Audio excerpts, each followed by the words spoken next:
දන්නවා සමාජය තුළ විශාල මතභේදයක් නැත්නම් සාකච්ඡාවක් ඇති වුණා පහුගිය දවස්වල කෙහෙලිය රඹුකැල්ල සෞඛ්‍ය අමාත්‍යවරයා විසින් ප්‍රකාශයක් නිකුත් කළා. ඔහු උපදෙස් ලැබී තිබෙනවා නීතිපතිවරයා විසින් මේ එන්නත් දෙක කොවිඩ් වැක්සින් සඳහා ලබාගත යුතු එන්නත් දෙක ලබා ගැනීම අනිවාර්ය බවත් ලබා නොගත් පුද්ගලයන්ට නැත්නම් වැක්සින් එක ලබාගෙන ඉවරලා කාඩ්පත් ලබාගත් නැති පුද්ගලයන්ට පොදු ස්ථානවලට ඇතුළු වීම සඳහා සීමාවන් පැනීම සඳහා නීතිපතිවරයාගේ උපදෙස් ලබා දෙන්න පුළුවන් කියලා.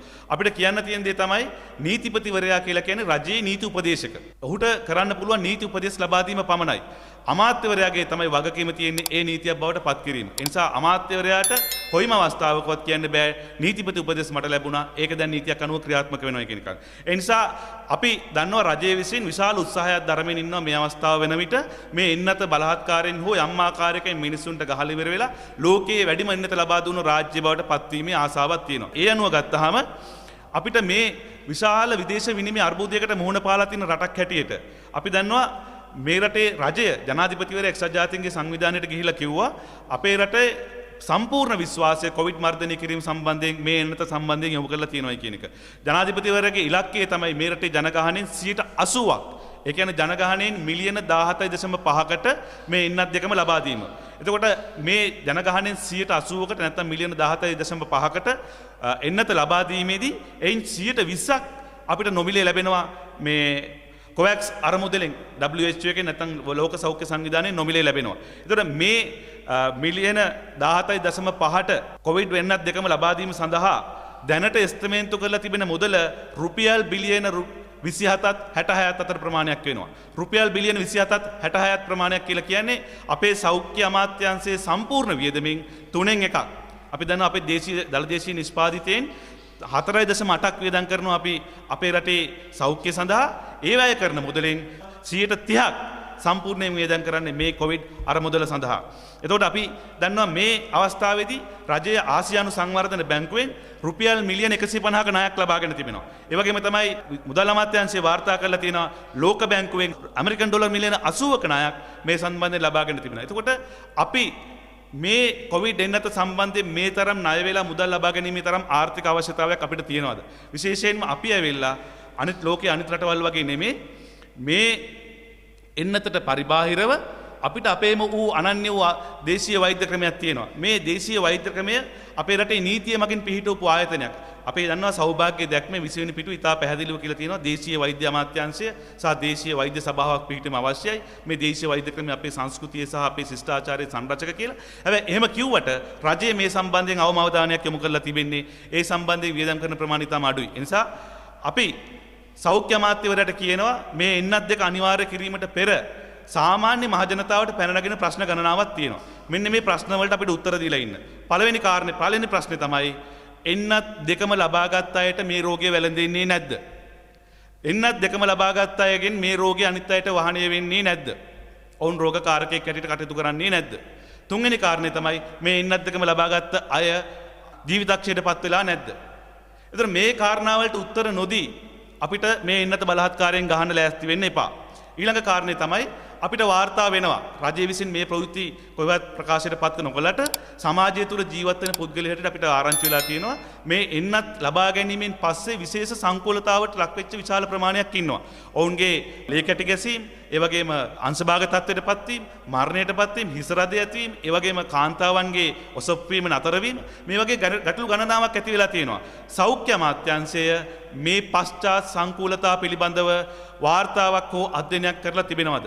ඒ පශ්චාත් සංකූලතා සහ කොවිඩ් එන්නත් පිළිබඳව සම්බන්ධතාවය පිළිබඳව අධ්‍යයනයක් කරලා තිබෙනවද? මේ ප්‍රශ්නවලට අපිට අවශ්‍යයි පිළිතුරු සෞඛ්‍ය අමාත්‍යවරයාගෙන්. ඒ වගේම තමයි අපි දන්නවා ජපානය, ඩෙන්මාර්කය, ස්වීඩනය ඇතුළු රටවල් වල මොඩර්නා එන්නත ආපසු හරවලා එව්වා. ඒගොල්ලෝ මොඩර්නා එන්නත ගහනක නැවැත්තුවා.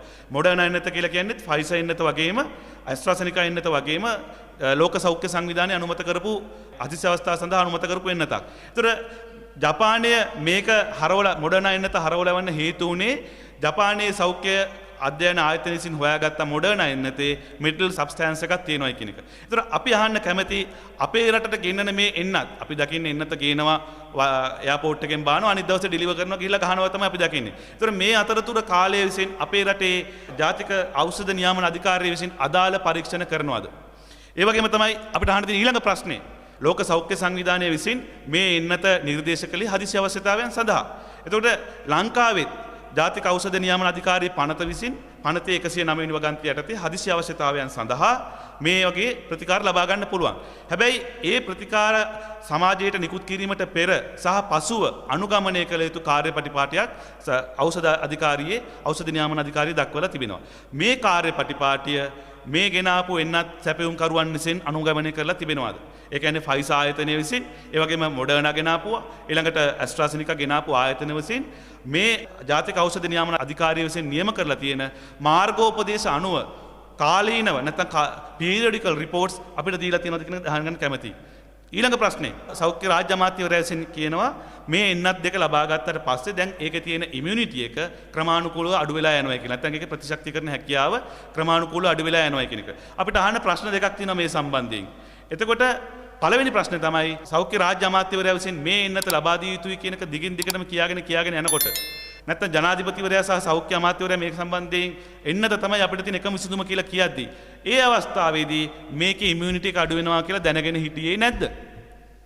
මේ රටේ ජනතාවගේ ජීවිතයත් මරණයත් තීන්දුව කරන මේ වගේ එන්නතක් ගැසීම සඳහා ඔබ විසින් ජනතාවට නිර්දේශ කළේ ඒ පිළිබඳව ප්‍රමාණවත් කරුණු දැනගෙනද නැද්ද?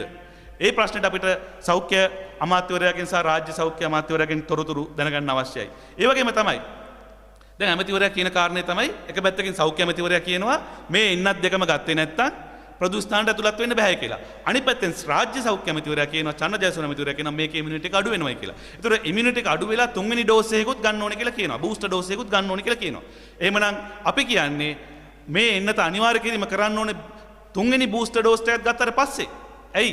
දෙකක් ගත්තට පස්සෙත් ඔවුන්ට ප්‍රතිශතකරණය ප්‍රමාණවත් පරිදි නැත්තම් ඒ ප්‍රතිශතකරණය අඩු වෙලා තියෙනවා නම් ඔවුන්ගෙන් රෝගය වැළැක්වීම සඳහා අනිත් අයට යන එක වැළැක්වීම සඳහා කරනවා නම් තුන්වෙනි බූස්ට් එකක් ගහන්න ඕනේ. එහෙමනම් මේ බලහත්කාරයෙන් එන්නත ගැසීම සඳහා අවශ්‍ය ක්‍රියාමාර්ග ගැනීම සෞඛ්‍ය අමාත්‍යවරයා විසින් තවත් කල් දාන්න ඕන හේතුව තමයි මේ බූස්ට් එන්නත ලබා දීලා නැති නිසා.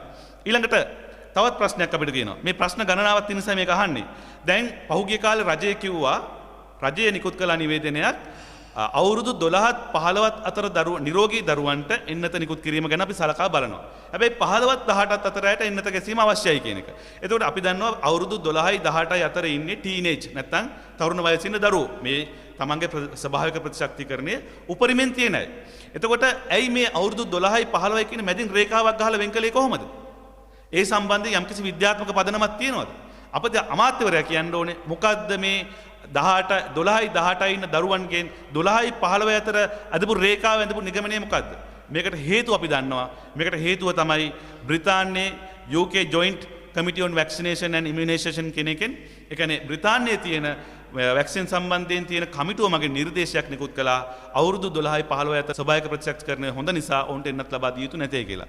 ඒ නිසා ඒ කියපු දේ කොපි කැට්ස් කරලා ඒ විදිහට ෆොටෝකොපි කරලා මෙහෙ කිව්වා මිසක් කිසිම වෛද්‍ය පරීක්ෂණයක සම්බන්ධයෙන් පැවැත්වුවේ නැහැ. ඊළඟට අපේ මේ ප්‍රතිශක්තිකරණ මේ එන්නත ලබා දෙන අවස්ථාවේ දිගින් දිගටම රජය කිව්වා පළවෙනි එන්නත ඇස්ට්‍රාසෙනිකා වලින් ගන්න, දෙවෙනි එක ෆයිසර් වලින් ගන්න. මෙහෙ වගේ එන්නත් වර්ග දෙකක් ගැනීමට අවස්ථාව ලබා දුන්නා. හැබැයි අපිට අහන්න තියෙන තව ප්‍රශ්නයක් තමයි මේ කියන එන්නත් නිෂ්පාදනය කරන මහා පරිමාණ ව්‍යාපාරික ආයතන විසින්. ඒතර මේ එන්නත් කිසිම ආයතනයක් විසින් ආයතන දෙකක් විසින් ඒකාබද්ධව පරීක්ෂා කරලා තියෙනවද ඒවැ ප්‍රතිඵල මොනවද කියන එක. මේවා එකට කම්බයින් කරලා ගන්න පුළුවන් විදිහේ පරීක්ෂණයක් ඇස්ට්‍රාසෙනිකා ආයතනයත් ඒ වගේම මොඩර්නා ආයතනයත් කරලා තියෙනවද? එහෙම නැත්නම් ඇස්ට්‍රාසෙනිකා ආයතනයත් ඒ වගේම ෆයිසර් ආයතනයත් කරලා තියෙනවද? ඒ නිසා අපිට විශාල ප්‍රශ්නයක් තියෙනවා මේ සම්බන්ධයෙන් ගැටලුවක් තියෙනවා. අවසාන වශයෙන් අපිට කියන්න තියෙන දේ තමයි මේ අවස්ථාව වෙන විට අපේ දේශීය වෛද්‍යවරුන් ඔවුන්ගේ හැකියාව මත ඔවුන්ගේ වෛද්‍ය ප්‍රතිකර්ම වල තියෙන විශ්වාසය මත මේ එන්නත් ලබා නොගත්ත නමුත් දේශීය වෛද්‍ය ප්‍රතිකාර ලබා ගන්නා පුද්ගලයන්ට කාඩ් පතක් නිකුත් කරලා තිබෙනවා.